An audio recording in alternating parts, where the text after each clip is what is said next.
Thank you. Welcome back. We're with a very special guest, another special edition for you. Please welcome from Chicago, Stephen HAUSEER. Stephen, Hello.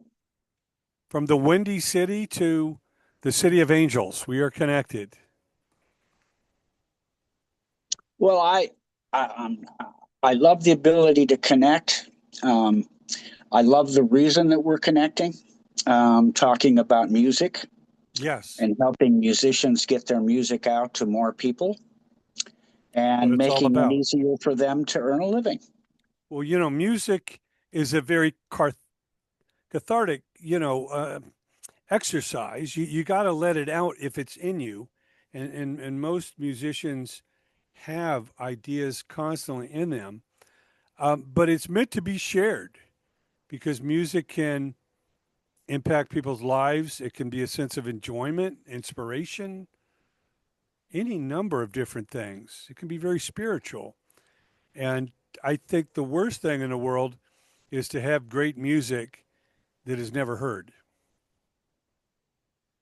Well, I love your comment about spiritual, and I think that works for the musician and the listener. Um, I'm a musician myself. I was on tour, um, back in the late 90s and early zeros, early 2000s. And I got such a charge when the audience reacted to our music. And that just brought us to new levels in our performance. And that spirit then carried us into the recording studio, and how easily we were able to lay down our tracks. Um, and I can compare that to working with other musicians where now I'm on the other side of the microphone and helping to promote their music and getting the spirit from them and trying to transfer that back to the audience. And it's at a different level than just logic. It's like you don't know how to make something go viral. Um, uh, but the music has sometimes its own voice, and it's our job, my job, to try to get that out so as many people can hear it as possible.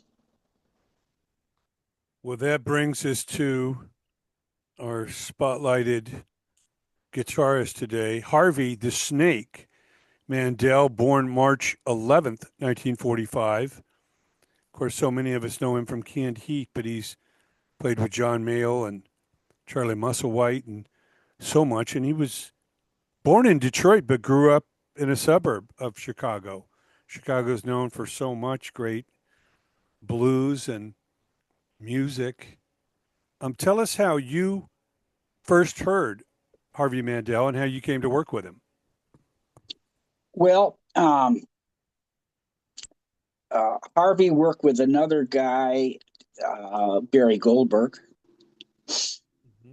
and another guy, musician, Corky Siegel, and Sam Lay, and they all played together in a band called the Chicago Blues Reunion.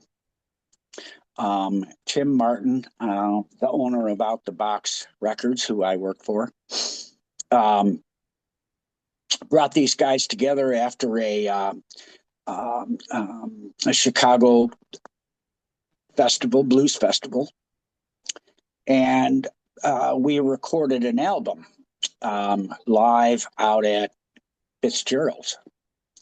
And after some work on the recording, we put it out, and it was very well received.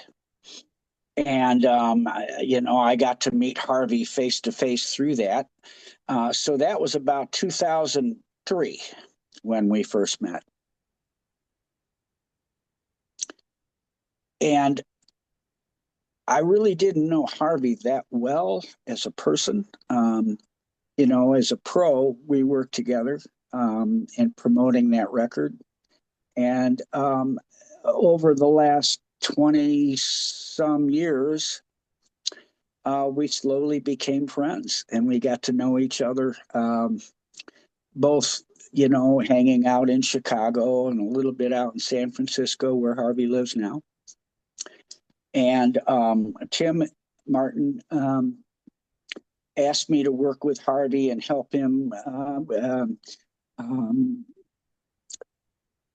generate some cash because Harvey was really sick with cancer.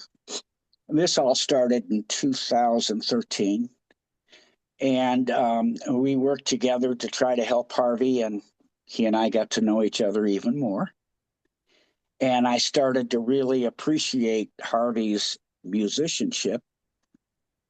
And I found it really easy to get into that spiritual space with him, and knowing how Harvey worked and how all he was trying to do was get the stuff that he heard in his head out into speakers so other people could hear it. And as a creator, I connected with him on that. And we stayed connected that way through till about 2022 during the pandemic, when Harvey started to get better. He was diagnosed with this sinus cancer, and 20 or 30 surgeries trying to get rid of it and build him a new nose, and then having to take that all off again when the cancer came back. And at the lowest point, they shipped him home from the hospital after they couldn't give him anything more in the infection he had. And, I tried to get him on the phone, man. It was really hard. I called him 6 times in a row. And so he finally answered the phone, and he was not happy. But I just, he was so woe is me. I got mad at him, and I said, well, God damn it, write me a song. And I hung up the phone. And the next morning, Tim Martin, who has been acting as Harvey's manager for all these years, called me up and said, hey, I understand we've got a new project. And that's how this new record, Snake Walk, began. And I started working with Harvey as a creator and an editor and a producer. And together we built 10 songs for this album, Snake Walk, which is his first coming back out in several years. Really happy to have been able to connect with Harvey at this level, and now it's our job to try to help more people hear the magic that Harvey still has, and actually I think has gotten to a new level. Well, of course, besides the snake, another accolade is they call him the king of sustain. Talk about some of the unique characteristics of Harvey's playing and how he expresses himself.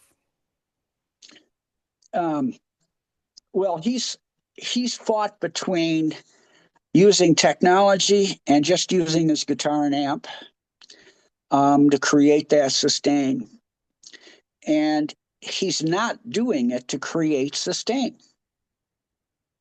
He's doing it to create the sound that's in his head.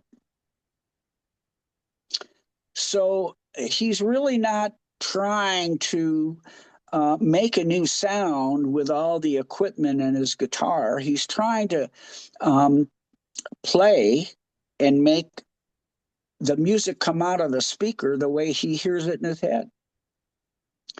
So he hasn't really been a technologist in that regard. He has used the technology to shape the sound that he hears, and so he's had some enhancements in his guitar, and of course with his pedals. Everybody's got pedals, he would hold these notes and shape them in ways that nobody else did at the time. And even with his double tapping, with his other hand on the keyboard, besides picking the string, and was the first in the world to create that sound.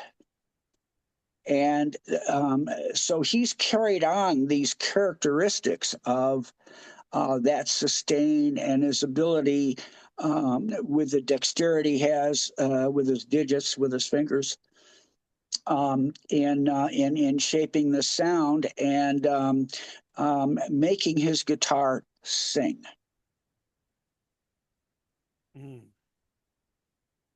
So you have 10 songs on Snake Walk. What was the recording process like? Well, we worked between Chicago and San Francisco. Harvey's had his own studio and all the tools. So we've been able to work with musicians in San Francisco and musicians here in Chicago. And together we built these songs. We recorded a lot of the rhythm sections here in Chicago for 4 of the songs, and sent those to Harvey to put his magic on top. We also brought in a keyboard player to mix in those 4 songs, and so the other 2 songs that we had were actually songs that I had recorded in the studio, wrote and orchestrated, and sent those to Harvey for him to layer on his magic. And so this joint creation, and listening back and forth to each track and each take of Harvey putting things together from his side and how he was mixing and how he was playing. And, I had an ear for, I hope, the sound that Harvey was trying to hear and what was coming out best in my spiritual world, what I liked. And we just happened to agree on an awful lot together. So it was fun. Each time we had, tracks and stems that we'd get from San Francisco, and what we were doing here in Chicago and how we were mixing these things together. Harvey did a lot of the mixing. So I was listening to that from Chicago and suggesting tweaks. But a lot of that artistic direction and editing came from Harvey. So, until the last 2 songs, which were songs that me and my band had recorded and sent out to Harvey for him to put his guitar on, we had yet another engineer, Jim Gotze, here in Chicago, who worked to edit and bring these things together and did all the mastering for the album. So, Harvey and I did this with pieces and parts from 2 sides of the country, and we created and shaped the sounds together. I was very, very fortunate to work with Harvey at this level. what was the biggest challenge? I mean, obviously, he hasn't put a record out in a minute. You're in Chicago. He's in San Francisco. What was the most challenging part of making this record? Well, when he'd get sick and go back in the hospital, um, and he'd be there for weeks at a time, and our work would sit, and then Harvey would come back out of the hospital, and it would take him weeks to gain back strength, and then get the guitar in his hands, so that would help him heal. Because there's an adage I know that when musicians stop playing music, they die. And, so all I could do was, encourage Harvey to pick up his guitar and play, even before he could get out of bed. So that was the hardest part, trying to, wait until Harvey had the ability to play between his bouts of sickness.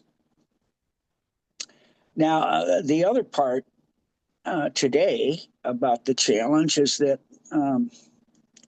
Harvey's very sensitive about all of the medical complications and really didn't want that to be part of the story.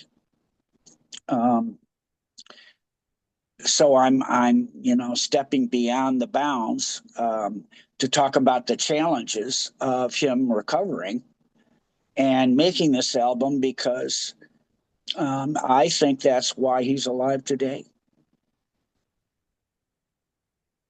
Well, yeah, the music definitely speaks for itself. Tell us about some of the songs that are highlights for you that show the different sides of Harvey's talent. Well, boy, let me. I don't have it. No, hold on just a second. I'm in an awkward situation. I want to pull up some of my notes about the songs when we were working on them. I think that might be the most accurate way.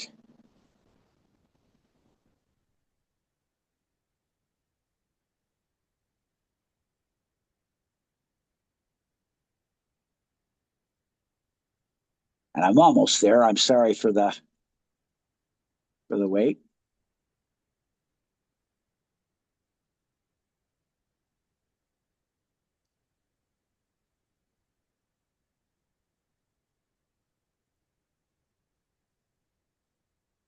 Okay, I'm sorry. Um, I guess one of my favorite tracks is "Freak of Dawn," and Harvey had written this back several years before we actually started this project together.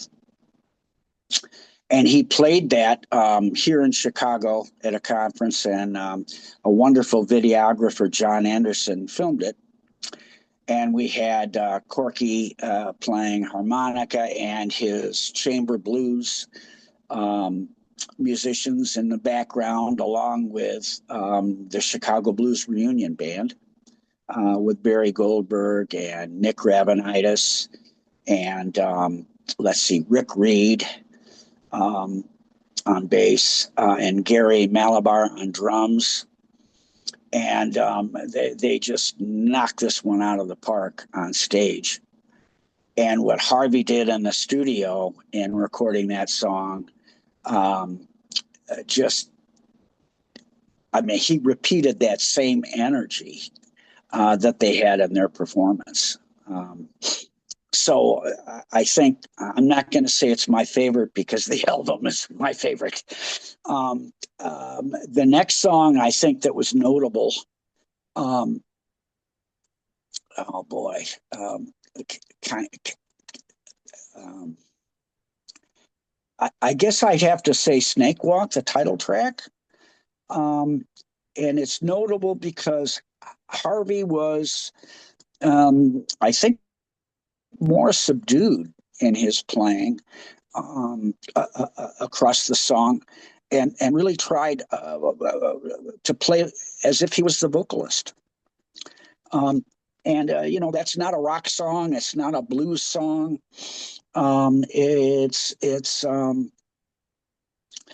It's a wonderful creation that let Harvey just sing and not necessarily play guitar and do all of his techniques. Um, uh,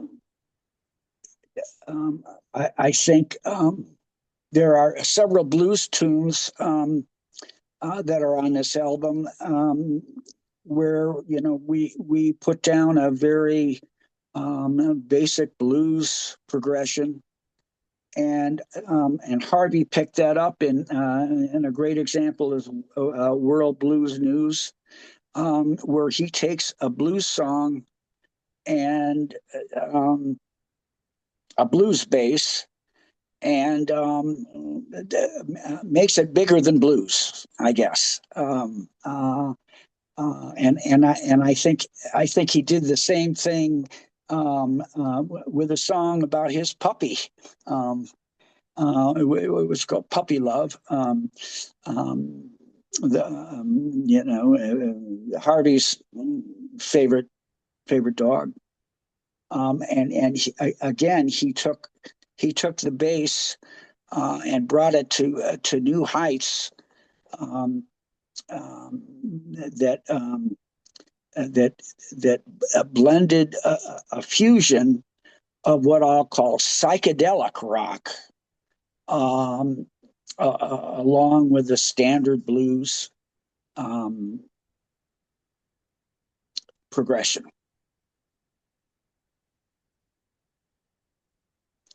And so when you listen to these 10 songs, I think they together show a new side of Harvey's playing. It's Harvey because of his style.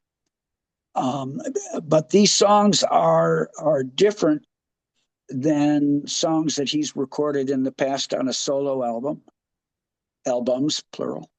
And I think listeners will appreciate the maturity and the new plane that Harvey is on.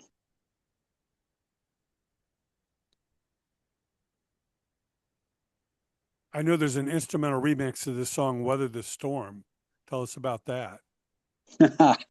Well, that's one of my most favorite songs. I wrote it with another fella named Ken Lewis, and we wrote that song back, oh geez, I don't know, 2012, 2011, and recorded it and then re-recorded it for Harvey's version. And there's some beautiful solo work that Steve Torres did originally on the recording that I did with my vocal. We took those two stems out of the song and remixed the bass, and Harvey, played his part, and made it. I'm not going to say better, but a different song, and he made it Harvey's, which, from an ego point of view, is really pretty cool.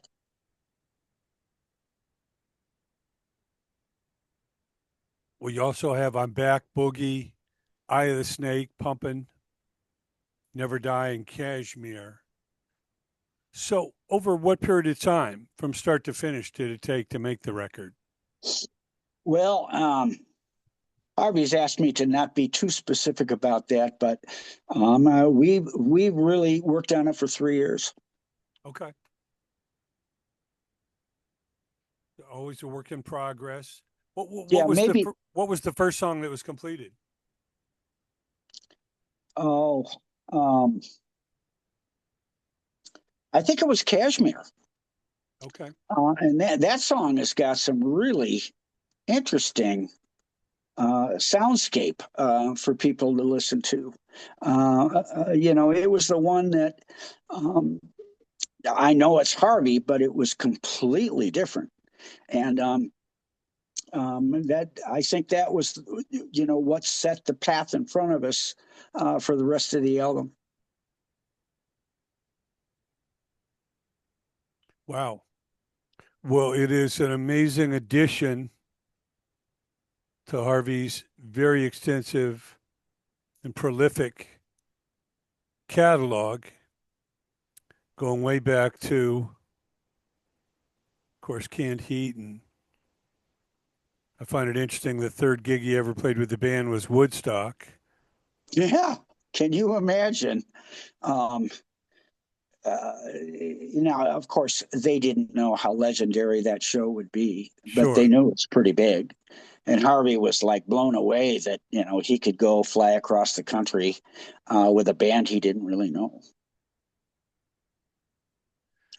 Yeah. The legacy of Woodstock obviously grew after the event. Like you say, most people didn't know, what part of history this festival, which Harvey explained to me after they played their set um, how he got off stage, and they were looking around because the thing was just a mess, weather-wise, and the ground, and so many people, and they didn't know how they were going to get out. And they saw a limo with the driver's door open and nobody in the limo. So they borrowed it and returned it a day later at the airport. wow. Yeah, I thought the roads were completely blocked, people parking double, triple on the side of the road, but I guess you could get a limo through. Yeah, I'm not sure exactly, what course and how they did that. But Harvey smiles a lot when he tells that story. I think partly because he didn't get caught. Wow. Well, of course, after three albums, including Let's Work Together, he joined John Mayall's band for 2 years, which had to be a great learning experience for him, playing amongst other greats. And then, of course, there's the Rolling Stones story, where Mick Taylor decides he's going to leave the band. Harvey's given an audition, and he records two tracks that end up on the 1976 album Black and Blue, which he's not listed as a member, but he's playing the lead guitar on Hot Stuff, the lead off track. Yeah, how crazy is that? The most influential rock and roll blues band in the world, and still is today, understood Harvey's gift and then included that in one of their records. So that in itself is a hell of an accomplishment. The second part was that he was very close to joining the band.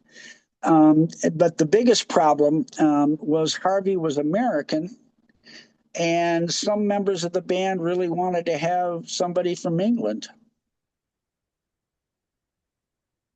Sure. Yeah, even though Billy Preston was a constant collaborator, actually every member of the Stones was always British. Well, and they'd come to Chicago many times, not necessarily to play, but they would sneak in town to listen and to hang out with some bands. like with Muddy Waters, one of the artists I work with today, John Primer, and we've released a beautiful album called "Grown in Mississippi." The Stones, came into the show that Muddy was playing, and John, was a lead guitarist and a band leader behind all that. So we've got tape, and I think that was 1969. So the Stones, came to Chicago to learn about, American blues and from the blues masters who created the genre down in Mississippi. And that came to Chicago. And, that's where, um, the Stones picked up an awful lot of their, creative input to write and perform the songs that have continued their fame through today. Yeah, I'm sure Keith Richards couldn't get enough of, you know, I the wish I was Chicago as healthy players. as he is. Yeah, Keith has been that one constant on guitar. It's funny, speaking of the Black and Blue album, they featured Ron Wood on the album cover. And of course, he joined the band after that as a permanent member. But they Mhm. still refer to him as the new guy. And that was over 50 years ago. Yeah. Oh, they've been so consistent. And they did a show here in Chicago. Boy, I think it was last year in the summer. And, we got we got to see it from a wonderful vantage point. And they're just an amazing band. And I'm really sorry Harvey didn't get a chance to continue to play with them. Well, he's part of history on that track. I had grown up all over the world, but I was living in Dayton, Ohio, the home of so much funk music, Ohio players, and all the greats, Bootsy and George Clinton and everybody, the Isleys, in that Cincinnati, Dayton area. But I had moved to Panama in '75 with my family. I graduated high school there, and I hadn't been to a record store or seen an arena show for a year. So when I got back in June of '76, I went back to Ohio because friends of mine were graduating there that I had almost I'd come up as a junior before I went to Panama. So I kind of had a dual celebration of graduation. But the first record I saw and bought when I got back to the States was Black and Blue, the Rolling Stones. So I remember that, the bicentennial summer of '76. And I remember Hot Stuff being such a great track, obviously the lead off track, and loving the guitar and not realizing for many years later that that was Harvey playing guitar on that song. I mean, obviously along with Keith, but so much of the lead was Harvey. So it gives me a new appreciation of that song. And I think that's the great thing about telling the stories behind the music is it's like Layla. We forever assume Mhm. that that's Eric Clapton, and then we find out, well, hey, Dwayne Allman played the hell out of the slide on that song. So now I almost consider that a Dwayne Allman lead on that song with Eric as opposed to Eric with Dwayne because it gives you an appreciation of who's playing what, you know. Well, Or early on, you just look at the album cover and whoever's name is listed, or, of course, that was called Derek and the Dominoes, which was an interesting project. But, all hail the great late Dwayne Allman. So it's amazing how we can appreciate music more years and decades after we first appreciated it with that knowledge. well, it's interesting how the music is promoted, which is what you and I do today. versus how it was made, and the combination of artists that made the sound. And the room that they were in, and the atmosphere that was there, and where they could pull down into their own head um, those licks that made that song um, wasn't just the guy that played the guitar.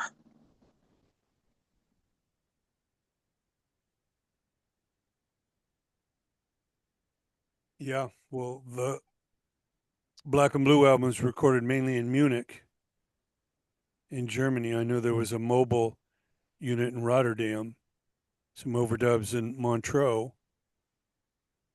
So, yeah, talking about a fish out of water. Here's Harvey, not only an American, but recording with the Stones. It must have been a surreal. Yeah, he talked about walking into the studio to lay down his tracks, and he said it was like a hand in glove. You know, he felt very comfortable and very natural, um, and you know, gave him space to play. And he said, you know, each group that I play with, I try to appreciate their sound and their character and shape my sound to go along and fit in with their sound. And I think Harvey did a pretty damn good job. Well, tell us what you know about the two-handed technique, because I know Harvey has been an innovator. And of course, like you say, he's just trying to replicate the music he's hearing in his head, but he's understanding I have two hands, and my right hand doesn't just need to be a picking hand, but I can utilize both hands. Talk about what you know about his techniques. Um, well, uh, um, in in holding the chording with his left hand, um, um, and you know, using a pick for the first part of his career, uh, Harvey played a certain way, um, and you know, when he stopped using the pick, he would use his fingers in a finger picking fashion, and that allowed him, you know, to go back from putting his right hand on the neck versus, you know, holding a pick or striking the strings. So he had the you know, the ability to go back and forth without having to pick up something, you know, to play back and striking the strings. Um, and you know, just being the experimenter and trying to get that sound that he's heard in his head out, he just kind of found it natural. And you know, people that saw that had never seen it before, obviously. I think he was at the Fillmore when he did that first, and there were many people that recognized it. And of course, Van Halen saw it and picked it up and took it to different levels. Yeah, it's amazing, you know, as a guitarist, what you pick up from others and then work into your own and then create something new from that. So it's been a forever evolution, and you have to wonder where and who some of those inspirations for Harvey was. Was it just playing around with the guitar and his hands and fingers, or did he see something and develop it? It's amazing to see the evolution of the innovations, because there's only six strings and only so many frets, just like there's only so many keys on a piano keyboard. It's always interesting to see where people can create something new from that. Well, I quite agree. And having the chance to work with Harvey and talk with him about something, and having him hear, let's say, the basic part of a song that we laid down a foundation based on what we all talked about and agreed. So we knew the environment of where these things were coming from. But how Harvey, the mechanics of Harvey came up with what he wanted to play and had that organized in his head. I keep saying this, and then trying to bring it out with his hands. Um, but it wasn't by mistake. It was by a very direct action in how he plays and what he does. Now, how it gets up here, that'd be a great question for Harvey. Yeah, it is. It's amazing to think, but you can listen to his music and just enjoy it on the surface level. But I think every time you hear the music, you can hear different things because it Well, is so deep. It's complex. he got 19 albums. Um, going um, back to Christo in '68 to where he is today with Snake. And the line that's drawn through them, the musician and the creator that we know as Harvey, and how he matures through all of this music is really quite a journey. And you can appreciate that he still is creating and bringing music to an even higher level today. Well, we know this was a real labor of love recorded over quite some time. What's next? What's next for Harvey? Are you guys working or talking about a new collaboration? Oh, you bet. One of them, we've been throwing around the idea of having a live album, and Harvey's played a number of gigs at Biscuit and Blues. In fact, he has a show on Saturday, and in San Francisco. But Harvey's kind of limited in how far he can do his touring, Mm-hmm. and his stamina to do all that is an issue. So his public performances are harder to capture for the quality that Harvey wants and will allow to be put out. So this live album has been tough. Um, and we've been talking about another album that we would create together, which makes me really happy. And what we'd be doing is, we would be taking Harvey back to Chicago blues and inviting other guitarists to play with Harvey and recreating a lot of those songs, but with today's sound.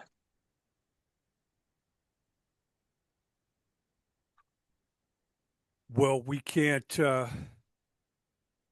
thank you enough for joining us. We hold out hope for more new music or that live album. We encourage everyone to check your listings and see if you can make that show in San Francisco or any performances Harvey does. We hope he can make it to Southern California. Maybe Well, that's a goal. That you definitely know, is, and uh, get in a we're, car we're and thinking we're thinking in the next 6 months. yeah. He's had a lot of requests, fortunately, so it's a matter of picking and choosing. And we'll see where Harvey is. He's been amazing what he has recovered from. and the stamina that he has today. So, I think that Southern California can be definitely a goal. But, my hope today is that we can get more people to hear Harvey's creations in Snake Walk. What is an incredible album. Stephen, thank you so much for joining us. We appreciate your insights into this amazing musician and a historic album, Harvey Mandel's Snake Walk, available now. We look forward to staying in touch with you and talking again. Stephen, thanks again for joining us. Oh, you're sure welcome, Jay. Thank you very much for the opportunity to speak today.